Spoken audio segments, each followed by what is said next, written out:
So here we are at the bridge between Phase 2 and Phase 3. By the time this video goes live, the ruminations should already be set for the coming year. I don't know what those are at this point, of course, of recording them, since that's going to be like a 2-month-long process that we haven't even started yet. But when we get there, I'm curious if the MCU Phase 3 will be voted in, since both Phase 1 and Phase 2 were kind of lock-ins in both the previous Floodgate cycles. I mention that, though, because this is kind of the breather episode. We had Age of Ultron, we had Guardians, which was kind of its own thing, but then we had this. This is really the last lighthearted bit. Phase 3, well, okay, I shouldn't say that because obviously Thor Ragnarok, but Phase 3 is generally a lot darker than the other phases, and that makes a degree of sense. But we needed to have just one last moment of levity. And what's funny is, near as I can tell, none of that was intentional.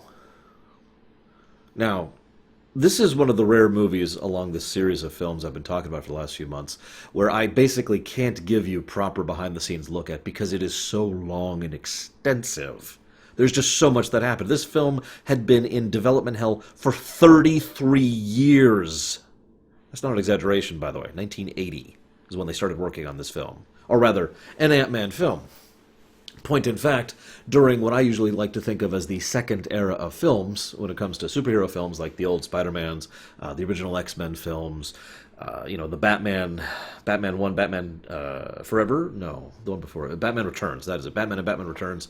All of that stuff was in the second era of filmmaking. It wasn't until Batman Begins, which officially started the third era of superhero films, which was then codified by Iron Man, that we entered the new era. That's how long ago they were working on an Iron Man film. They originally were going to have Edgar Wright work on it, for fairly obvious reasons, and the rights bounced all over the place, and people just kept leaving the project and then coming back, but they didn't want to do it, so they worked on something else instead, and then the Fantastic Four movie came out instead, and they worked on something else instead, and people just kind of cycled through the project constantly. Now, what's funny about this is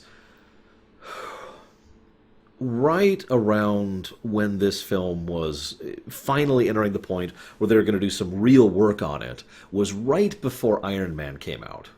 And they, like I said, they had Edgar Wright involved, and the MCU was still kind of being a thing. You know, Kevin Feige was still pushing the idea that at the time everyone was saying was crazy of the continuity universe thing, the cinematic universe. And so they kind of hammered this out, and originally it was supposed to be Ant-Man was going to be one of the lead-in films leading up to the Avengers. And of course, Ant-Man, Hank Pym, was going to be in the Avengers because he's Ant-Man. He was one of the original Avengers. I mean, come on, right? He's the guy who frickin' built Ultron. Well, excuse me. Having gotten through all that, they were like, for various reasons, basically torpedoed that. Wright himself basically said, I don't want him in the Avengers film. Please don't do anything with it. I'm still working on this. And so it got delayed even more. More people left the project. And we entered basically the Phase 2 era. At this point, this is about 2013 or so, is when finally they actually started real work on the film. Now this is funny in its own right, because for all of the development hell and the people bowing out of the project, when they finally sat down and said, okay, we've got, what's his name? I wrote his name down. Peyton something. Please tell me I wrote his name down. I didn't write his name down. I am the worst. Did you guys know that? I don't know if you're aware of that. I actually get made fun of on a semi-regular basis for forgetting names and not writing them down. I never know which names I need to know, so I don't always write them down. Peyton Reed. Peyton Reed was put onto the project because Wright left the project, and then he and Rudd ended up doing, and like 4 other people I should mention, ended up doing substantial rewrites, and it was actually, because of how much it took to get to this point, they were effectively starting production on the movie from scratch. It was basically making a new movie from the bare-bones ideas of the old one. It was so from scratch that they were like, okay, let's just push it back to Phase 3. It was only after some thought that they officially labeled it a Phase 2 movie. But let's be honest, Ant-Man is the gateway between Phase 2 and Phase 3, so regardless of whether you call it Phase 2 or Phase 3 is irrelevant at that point. But I mention that because once they actually got Reed and Rudd involved, things just went like that, and everything just kind of built together perfectly. But I want to mention a couple other things really quick. First of all, a lot of those rewrites that were happening in the script were happening because of the Marvel creative community. I keep saying that wrong. Marvel Creative Committee. I was doing that back in Guardians too, and they were just being the usual, influential selves and constantly, well, we should do this, well, we should do that, and it wasn't until Reed was involved that they were like, okay, fine, we'll let you do your own thing. Now, there were some other issues at this point in time. I mentioned people leaving the project. Well, I want to name drop at least two people who left the project. Edgar Wright. Wright has been very vocal about how much he thought that this film was not his thing and how he really hated what was going on with the creation of this film. I've seen a lot of information and documents about his original script, and I'm going to try to say this as politely as I can, but I don't think it would have been very good. It was originally intended to be far more of a serious, dramatic, Edgar Wright-style film, in the style of the Keaton Batmans, for example. And it was also originally intended to have literally zero continuity with the rest of the MCU. In fact, this was such a sticking point because Feige and the rest of the Marvel studio, because at this point it was Marvel Studios under Disney, said, no, it has to be part of the MCU. That's the shtick. And Wright was like, no, it's in its own film. It has nothing to do with anything. I'm not going to reference anything. It doesn't have the same setting, and they're not going to reference this one. And this was such a sticking point that by several accounts, although, again, this is not definitive, this is the final straw for him and why he finally ended up leaving the project.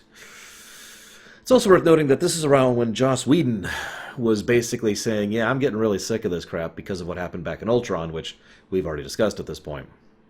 So there was just this generally antagonistic air towards the end of Phase 2 for the MCU in general. It's actually nothing short of astonishing that we got as good of films as we did, all things considered. Although of them, I would say Ant-Man and Guardians are probably the real shining stars of the tail end of that era there. Although I did, of course, like Winter Soldier as well, but I consider that the beginning, but I'm going to have topic. Point being, this just kind of turned into a cluster. One big cluster of me getting my finger, or my toe, caught on my headphones there. Which leads us, of course, to the actual film we finally got made. Originally, quite a few other people were in consideration for the roles. This seems to be a running trend. But they finally decided, okay, so let me rewind a second. I mentioned Reed, the director. He was so excited about the ability to do this film that he basically dropped his other projects, abandoned something he was already working on, and was like, yeah, here, sold. I've cleared my schedule. Let me work on this. Why is that relevant? One of the things I have said many, many times in my life is that genuine enthusiasm produces good product. I have said that my entire life, and many, many times historically have I been proven right about this. There's a lot of evidence for that. And this is a good example of that. He really threw himself into this film. And he did something that not a lot of the directors would do at this point in time. He approached the actors and said, what do you think about your roles? Because remember, at this point, the script was effectively being completely restructured and rearranged. A lot of the original bits of Wright's script were still there, but he wanted to readjust, address some roles, etc. etc. One of the biggest ones is Evangeline Lilly has mentioned that she was approached about her role as Hope, and her role, because her role was originally basically not a cameo, but just an ancillary character, a third-tier character, and she wanted to be more of a presence.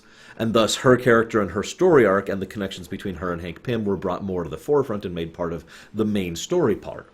Stuff like that. But of course, Rudd himself, Paul Rudd, was also brought in for quite a bit because Paul Rudd's kind of awesome like that. And here's the interesting thing. Rudd wasn't exactly an unknown actor in a similar vein to Chris Pratt. This officially catapulted him into what would be considered A-list stardom. But the reason they brought him in, and I was kind of leading up to this point, is because the man is incredibly charismatic. He's just got a natural likability to him. In real life, too. I mean, the guy's just kind of, hey, yeah, what's going on? Everyone's cool, right? And the man is also very, very talented as an actor. I've mentioned before that there's two types of talented actors. Actually, I brought this up just this year with regards to Iron Man 3. There's an actor who can act in a specific type of role very, very well, and then there's an actor who can act in a variety of roles. He's got a broad range very, very well. Ben Kingsley was the example I used there. Paul Rudd is a range actor. He can do a lot of different roles, and he can do them completely straight-faced and without hesitation. And I think that's part of why he works so well as Ant-Man, because in a similar vein to Guardians of the Galaxy, this film is both serious and comedic.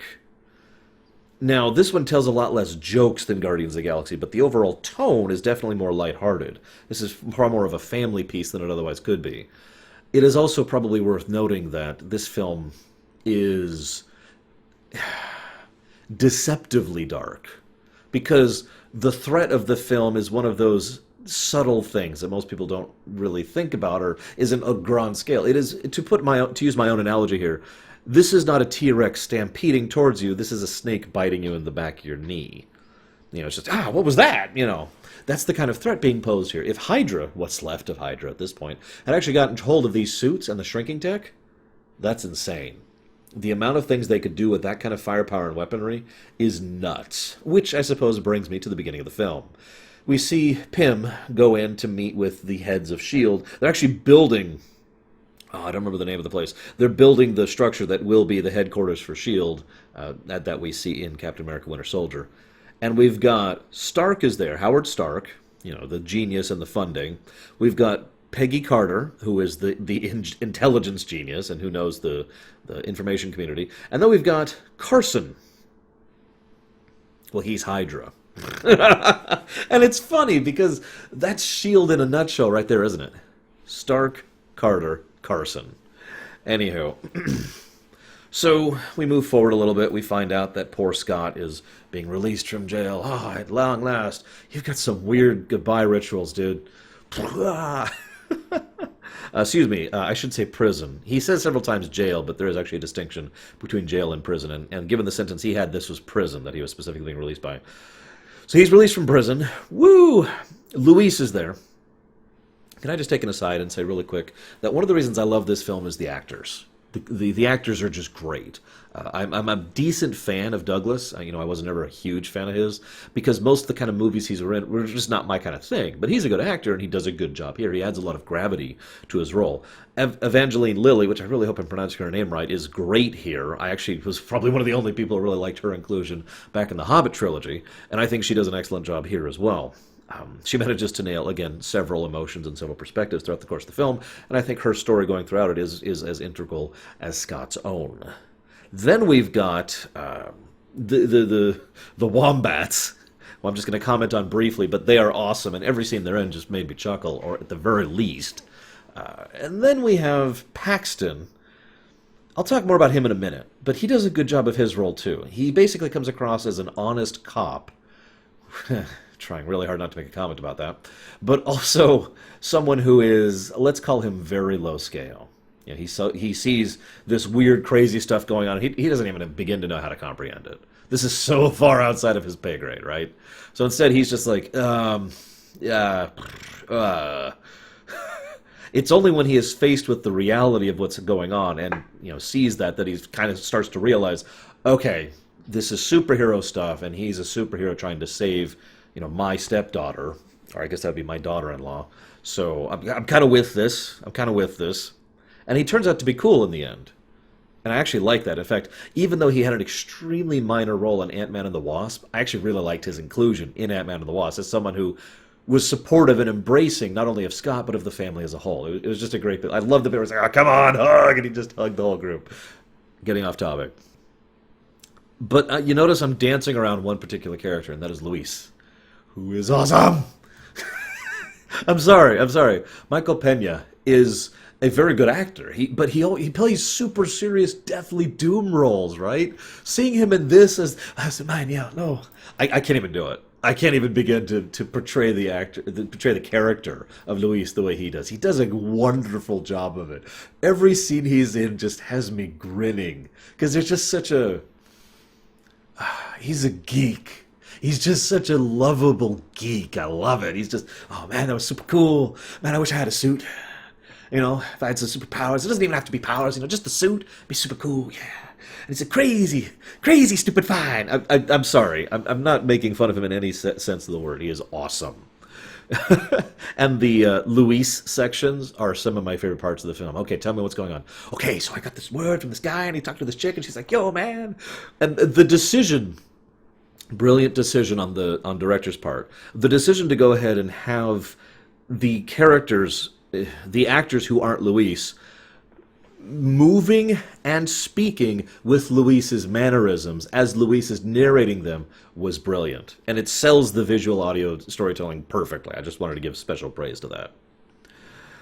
So, of course, he goes, Baskin Robbins, hey, yeah. Would you like to try a mango slushy? Yeah, that's cool. I'm trying so hard not to be cynical here. I mentioned how this is a subtly dark film. Well, here's the first subtle darkness for you. This guy has a master's in electrical engineering. Do you know how much work someone like that would get in real life? Now, granted, that probably varies from place to place, but I have lived in 3 places in my life that I can think of right off the top of my head where that kind of person would get a job like that and could probably command a salary. He works at Baskin Robbins. Why? Felon. Former felon. Served his time. But he's got to wait, well, depending on the state, but 7 years before that can get off his record. How do you get a job like that? That's one of the darker aspects of the film. See, Scott's problem is not... At one point in time, Pym says, when things get hard, you always go into crime. And I can't help but disagree with that. Because that's not really the problem here. Granted, Scott is definitely chaotic good. He is very heavily leaning towards the screw the rules, I'm trying to do what's right kind of mentality. This is probably one of the reasons why he ends up on the Cap side of things, but I digress. Point being, that is definitely his mentality, but it's not as if he is not trying, and it's not as if he is failing by any fault of his current actions. By which I mean he is willing to degenerate himself to working at Baskin Robbins, no offense to anybody who's worked at Baskin Robbins, in order to just be able to have a job, any job. Now I know what you're saying. Lore, you're being so derogatory towards retail. I've worked retail more than once. I've worked fast food too, actually.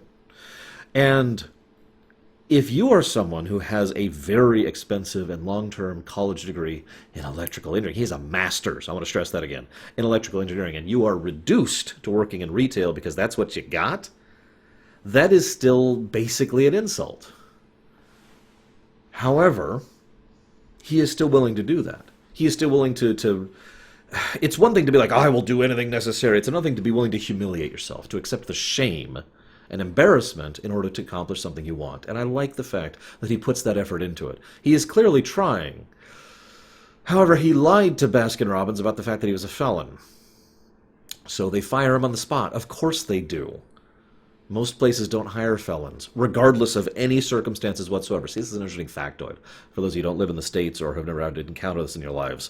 If you have a felony on your record of any kind whatsoever, there's just a check mark that shows up anytime someone does a background check on you for trying to rent you a place to live, or get you a loan, or get a job. All 3 of those check the same thing.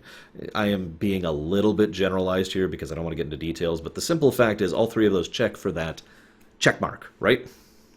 That check mark's there. The overwhelming majority of those places, well over 99%, will say, oh, automatic no. Automatic disqualified. We won't rent to you. We won't loan to you. We will not hire you. You're an ex-felon. Now, I'm not going to spiral off into controversial topics here, though surely I could.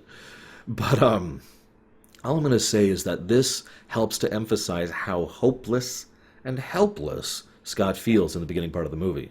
He is actively trying to work, to go legit, but the system quite literally will not allow him to.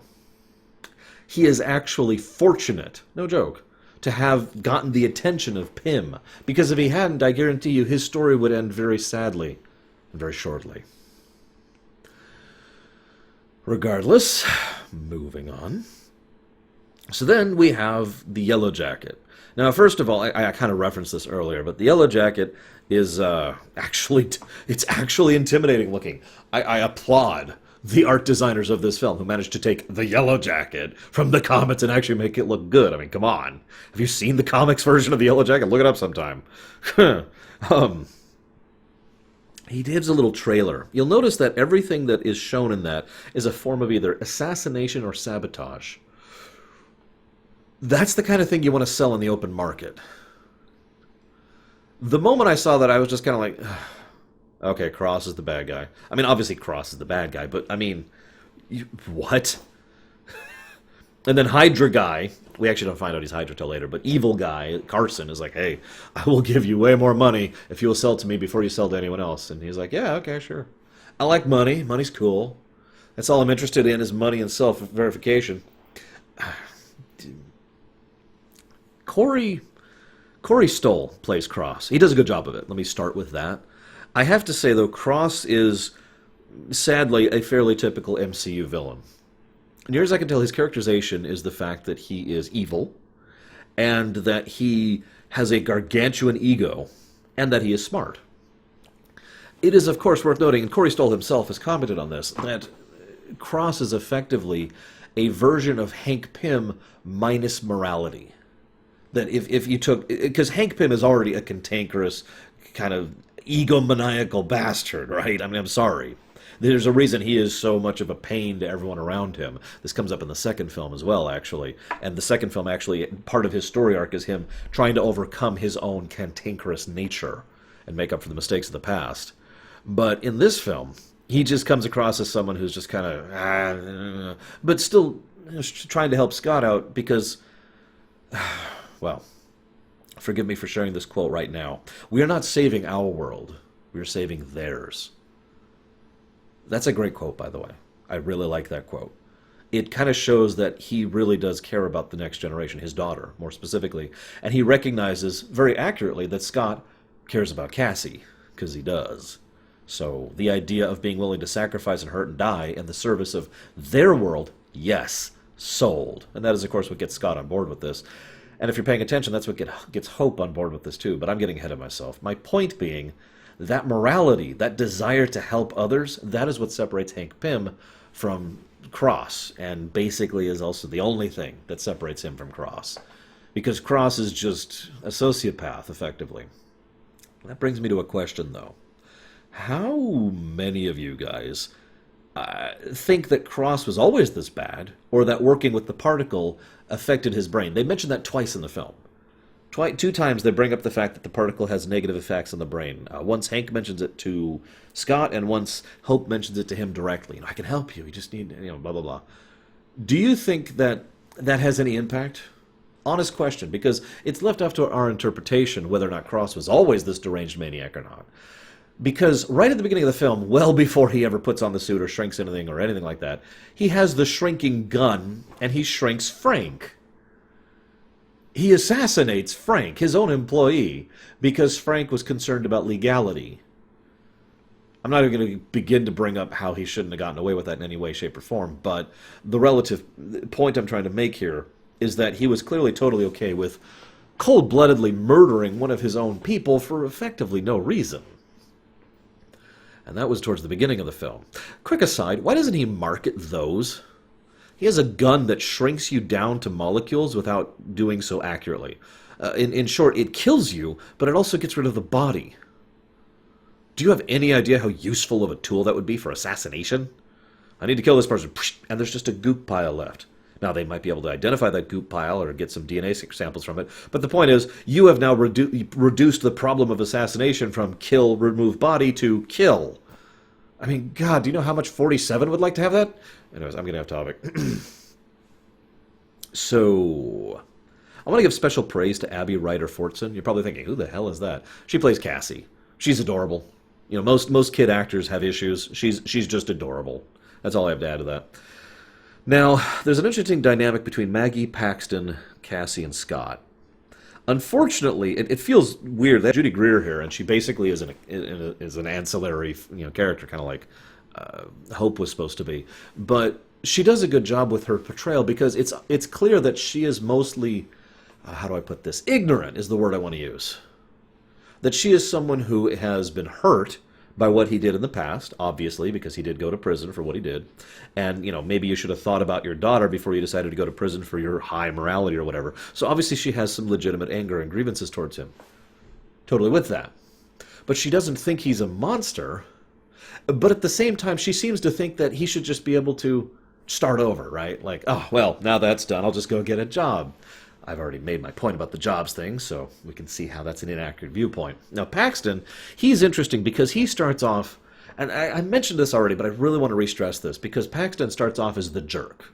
He starts off as the new boyfriend, right? The guy who's like, yeah, and I'm the new blood, and you're old and awful and terrible. But we can see, and I credit the actor's portrayal and the directing on this one, we can see that it's mostly just protectiveness. That he is mostly just defensive, not only of his wife, but of his adopted daughter. And we can kind of see over time that that really is what drives him. Not any sense of bullying, not sense of trying to be pushed down Scott or whatever. He's just defensive. And like I said, he's a ground level cop, so he doesn't think about this superhero stuff.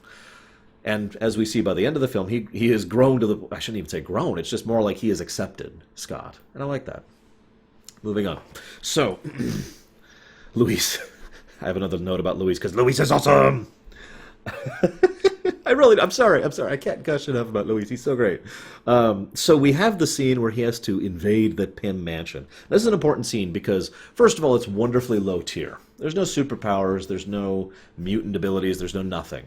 This actually helps establish something that, in my opinion, really helps to distinguish Ant-Man from the typical MCU film. It's a heist film. It really is. If you look at the structure of it, you can see how this is a heist film. It happens to have superpowers involved here and there, but that's the only thing that distinguishes it. I like that, and it's one of the things I wanted to point out, because if I might be so bold, one of the most common criticisms I heard from Ant-Man when it came out was, oh, it's another MCU film, and I just don't agree with that. Forgive me. I don't mean to degenerate anyone else's opinion, I don't see it. Regardless, so we have the heist, the initial heist. He's agile, he knows parkour, he's very knowledgeable, he's very adaptable, he knows his electrical engineering, and he knows how to break into the vault and with the fingerprint, which is great, and he knows how to break through the vault with the cold. All of that's awesome, and all of it demonstrates the kind of skill and capacity that Scott himself has, and why Hank has his eye on him. Then we add the fact that all of Scott's problems, all of them, are financial in nature. I mentioned that because if he had a regular income, he could probably help, he could pay child support first and foremost, but in addition to that, he could be able to try and afford a place probably as a roommate of someone else, kind of like he is with Luis, and then he could afford to, be able to exist for the years necessary in order to finally get his record cleared. But all of that requires money to start. I point this out because Pym has no has no hesitance whatsoever about basically flinging money around, because he's retired rich, right? Like, what is his job title? He is wealthy. And so he can just toss that kind of money. Like, remember the hundreds that he gives the women just to start the chain of events to get to Luis, right? So I point that out. It's funny how often superheroes' problems could be solved with money, though. Anybody who watched my Spider-Man on the PS4 premiere run knows how it was such a common thing, it became a meme. Oh my god, we have money! Anyways, so, as with most heist movies, they show the plan first. This is what we're going to do, this is how we're going to infiltrate, blah, blah, blah, blah, blah. And they show the tools, and they show the planning. They do this 3 times for all 3 major heists throughout the course of the film. And then, of course, they show the plan itself when everything goes wrong, because that's a typical heist format. We show you the plan, and we usually show you the plan by showing you people acting out the plan to show how it should look, so that the audience understands how much things are going badly when things go badly. Like I said, very typical formula. There's some nice camera work, for the most part, in the film. I mentioned, though, the camera work especially. One of the things they did, which was brilliant, they used several cinematic trickeries? Several camera tricks, let's just make that nice and simple, in order to make this film look distinguished from other shrinking films. Things with the aspect, things with the wide lens. But the most important thing they did, and in my opinion this was the best thing they did, was they actually built sets that are like this big, not large, but very detailed. People spent a lot of time making basically these micro sets. And then they would put the camera down in there, and they would film it with a very high-def, very small camera. And they would film the scene. And then they would CGI Paul Rudd on top of it.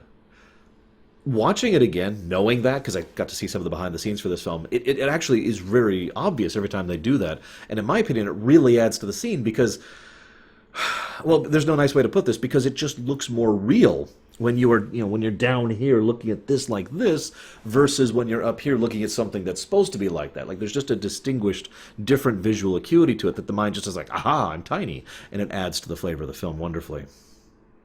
So, then a bunch of stuff happens. I'm just looking at my notes here. We're going to skip forward several scenes, I mentioned the whole, you're caught. Hope actually called the cops on him. I was wondering how the cops got there.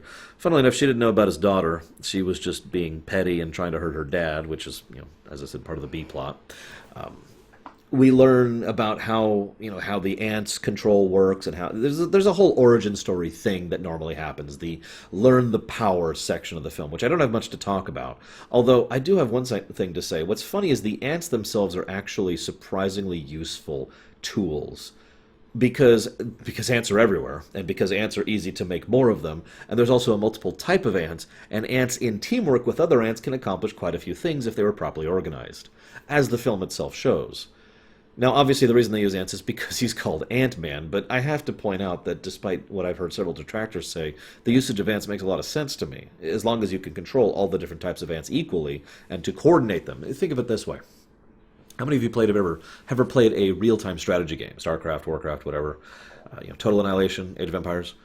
How many of you have ever played that and been, okay, I need Hydralisks here, and I need Banelings over here, and I want my roaches burrowed here, and I've got a couple of swarm hosts up here, and I got my mutas coming out the back. You're controlling all these different types of units to accomplish a singular goal.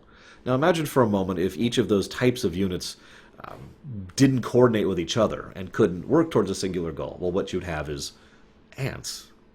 Because they'd all just be doing their own thing. You see my point. Now, you could argue that this would apply to other bugs, and I would agree with you. I just thought I'd point that out. Also, they talk about how the shrinking tech works. I've managed to shrink the distance between atoms. I'm just going to go ahead and say, let's just all accept this. It's magic. All right, moving on. I could totally dissect the physics of that, and I am an idiot when it comes to science. So, no. Magic. Okay, got it. Moving on. Now, so, okay, the first move we do is we call the Avengers. I do like how they call that out. It's also funny in its own right that Hank's only reason for not doing so, other than the obvious financial reasons for not having the Avengers involved, is the specific fact that, he has such a grudge against Stark Industries because of Howard that he can't see past that. Now, that is petty and kind of pathetic, really, to which I agree. That is Hank Pym. He is very pathetic, and his ego is the size of the sun. So, I'm with that. What I do want to mention, though, that makes sense. The thing that doesn't make sense is why Hank himself doesn't wear the suit.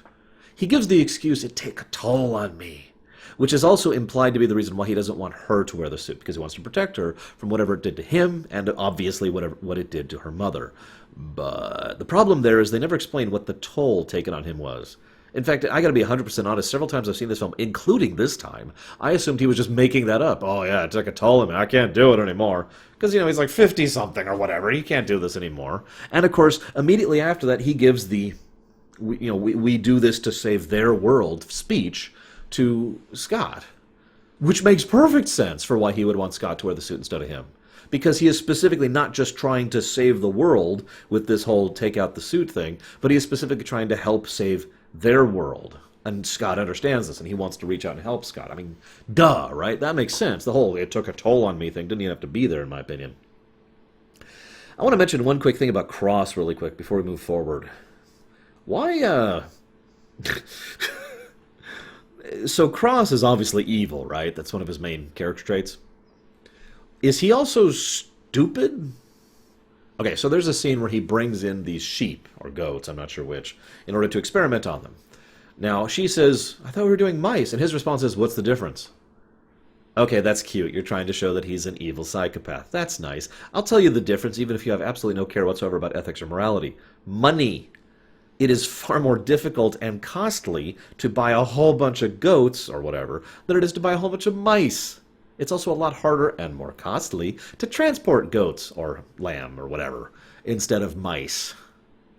So, he's apparently just a moron, just blowing money on whatever. I guess he doesn't care, after all. He's about to sell his weapons to Hydra for billions of dollars, and that could possibly rebound on him. There's no way Hydra would kill him for this. That's ridiculous. Anyways.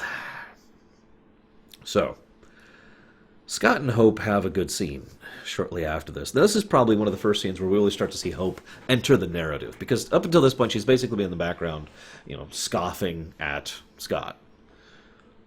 I like Evangeline Lilly. She does a great job with her role. But what I like best is she gets so pissed at this entire situation. And he goes out. You notice her door isn't locked, by the way. He goes out. starts chatting with her, and she's like, "You think this is a joke?" And he's like, "You realize why he pulled me on, right? I'm expendable." I like that he is cognizant enough to recognize that and open enough to admit that about himself, that he does not matter to Hank. But she does. I mean, he understands that. He has a daughter. And it's a great way to demonstrate, because it's one thing to say your dad loves you, but to show that with evidence, oh, that's a different thing. And they start to bond a little bit, and there's that connection between the two. And she says, "Listen, this is how you control the ants. You have a reason to focus. So you focus on seeing your daughter again." And hey, it works. And it's a nice touch, because that's kind of what leads towards his eventual infiltration of the Avengers facility. Now, this scene was almost wholesale written new. I like it, though. I like it a lot. Mostly because it's a nice continuity tie-in, but more to the point because this actually leads very smoothly into his inclusion in Civil War. Although, well, we'll talk about this if we ever cover Civil War, but all I'm going to say right now is Wasp was supposed to be there too, as the post-credit scenes of this film actually showcases, and instead it was just him, and we'll cover that later. But regardless, him versus Falcon is actually a pretty good scene. As I mentioned back in Winter Soldier, Falcon's awesome. And I like seeing him. I like his presentation. I like what he's doing. I also like how you get the impression. I'm trying to think how to phrase this properly. You get the impression that he's enough of a good judge of character to recognize that, okay, I'm going to bring you in and figure out what's going on here, but but I'm not going to try and kill you, and you're obviously not Hydra or some evil dude or whatever. You're just some guy who's cool, but you want to borrow some tech from the warehouse, which is basically stealing it, and I can't allow that. My point being, I think Falcon has enough perception to recognize that this is a chaotic good person. I point that out because I think that's why he starts looking for him by the end of the film, and why he ends up calling on him when it comes to Civil War. Because that's a useful thing to be aware of when you're an Avenger. Anywho. So, Cross invades the home. Notice that Hank didn't leave the door locked. Cross invades the home. "I was all set to kill him," he says later. "But then you were there and I wasn't ready to kill you." I want you to keep that in mind, because that means Cross came there with the explicit purpose of murdering Hank Pym in his own home. If you needed any other evidence of the fact that this guy is officially gone by this point, this is the one good character scene we have between him and Hank, where he's like, "What did you see in me? I saw myself. Why did you push me away? I saw too much of myself." As I already said, and as Corey Stoll has already said, the Hank Pym lookalike. I bring this up again, though, because he immediately calls Hope, just to kind of confirm that she's against him, is what I'm thinking he does that for. Just to verify. Because he's gone by this point. Whether he was always gone or because the particle affects him, I don't know. Again, I'm looking forward to hearing your guys' thoughts on that. Regardless, this then leads to the finale. So Paxton rushes up, tries to arrest Pym. Funnily enough, he didn't leave his door locked. I'm pointing this out for a reason. It's a recurring trend. There are multiple scenes in this movie where events only proceed because someone didn't lock their door. In a heist movie. You can't tell me that's not on purpose. Anyways, Paxton goes to arrest Pym because Pym is, of course, the suspect who was who got out. God, excuse me. Oh, yawn. What I like is that Pym tried to be honest with him first. You notice that? If I don't go in there, people are going to die. Yeah, that's awfully dramatic. And then he just, okay, fine, I'm going in. You obviously aren't listening to me. It's a recurring theme with people trying to do things legally, failing, and then just doing things anyways. That's a very recurring trend in this film. Hydra shows up, of course. I don't have much to say about the finale. I always say that when it comes to MCU films. I don't have much to say about the finale. Cross knew all the whole time. I was always aware, and I knew you were infiltrating, and now I have both suits. I'm not going to explain how I knew or anything else whatsoever, but by golly, I knew. Sure, Cross. And then Luis. Luis is so awesome. There's this bit where they're like, all right, the place is about to explode, you need to get out. And as he's leaving, he turns and he sees the guard that he knocked out earlier, the boss, who's lying there. He's like, oh God, I gotta get him. because we're the good guys, yeah, yeah, yeah, no, we're the good guys, we gotta go save him and get him out because it's gonna go boom, yeah. I love him, I really do. So he gets them out, they all manage to escape. The tank, there's also a tank. That's the official moment, you could tell, even though it's being played for levity. That's the official moment Paxton's in over his head. It's just, okay, there's a lot of gunfire, a lot of confusion, and there's a tank. The they have the shrink explosives, which detonate on the place, annihilating everyone. Also, Paxton and his buddy don't handcuff the guys when everything happens. Did you notice that? Anyways, so then they escape. The buttons, everything are going flying.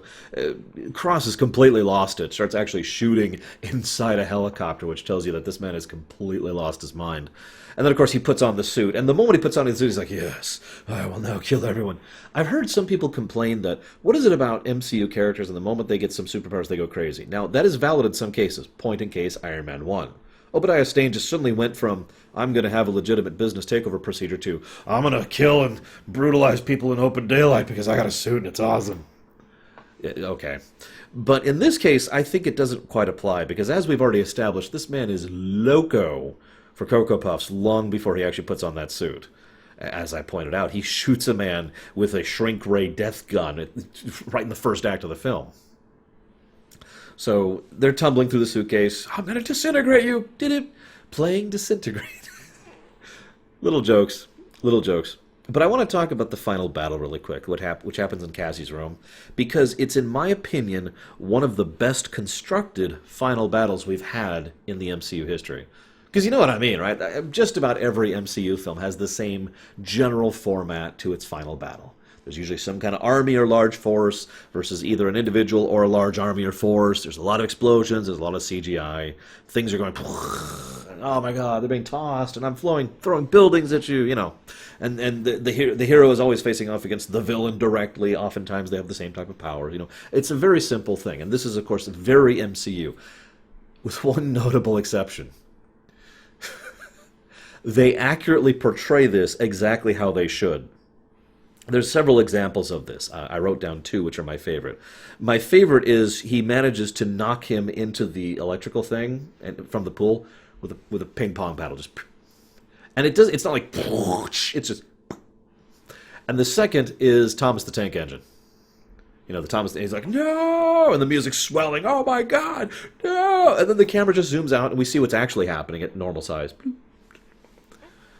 What they managed to do is they managed to do the exact same MCU formula while still making it funny and still basically poking fun at themselves for the nature of it, because they're doing it with toys and with dolls and whatnot. And I like that. I do have a quick question, though. There's a bit where he runs through the carpet and then runs out to attack him with a bunch of ants. Where did those ants come from? I know what you're going to say. She's a young girl. She eats in her room. There's tons of ants. Towards the middle of the film, Cassie is the one who gives motivation to Scott.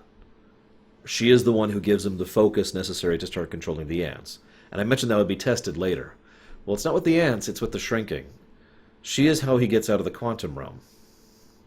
Now, we could analyze this, and it is a little bit silly that he basically just reverses the regulator and manages to bring himself back. But based on what we know, both in this film and in the next one, Ant-Man and the Wasp, it actually is kind of portrayed that this isn't as easy as it looks, that just about anybody couldn't do this. Because remember, Scott himself has no memory of doing any of that, because his brain wasn't really working right at that level. Instead, it is the more intangible connection between him and his daughter, or let me just say this as bluntly as I can, it was love that saved him. Yeah, I know, cheesy, sentimental, but you can kind of see the logic there. That something that transcends simple reality was the thing that was able to save him from unreality. Just sort of fits in a symmetry in my brain I can't properly explain to you guys. And I do enjoy that concept, the idea that it was his love of his daughter that managed to save him from the quantum realm. So, things work out. Paxton kind of smooths things over. He says thank you, everything's great, they're going to work forward. Hank is with his daughter, he unveils the suit to his daughter, she's going to be in Civil War, just kidding, never mind. And then, of course, we have the final stinger. Now, this is important. Obviously, we are not coming the MCU Phase 3 immediately, even if it is voted in the Rumination floodgates, which, again, I have no knowledge of at this point in time. I like to put a gap in between doing movies and doing games, so we'll probably wait a bit before we hit that. But I do want you to keep this in mind for whenever we hit that. Because the final thing is Bucky in the Vice, Falcon, and Cap. I know a guy. This is basically the beginning of darkness. This is when things really start to get serious and the levity is more or less officially gone, also known as Marvel Phase 3. I hope you've enjoyed my thoughts on this otherwise excellent film. And if I'm not mistaken, this should be the last film for 2018, the last Rumination I cover for 2018. So I hope you've had a good year, and I'll see you next time.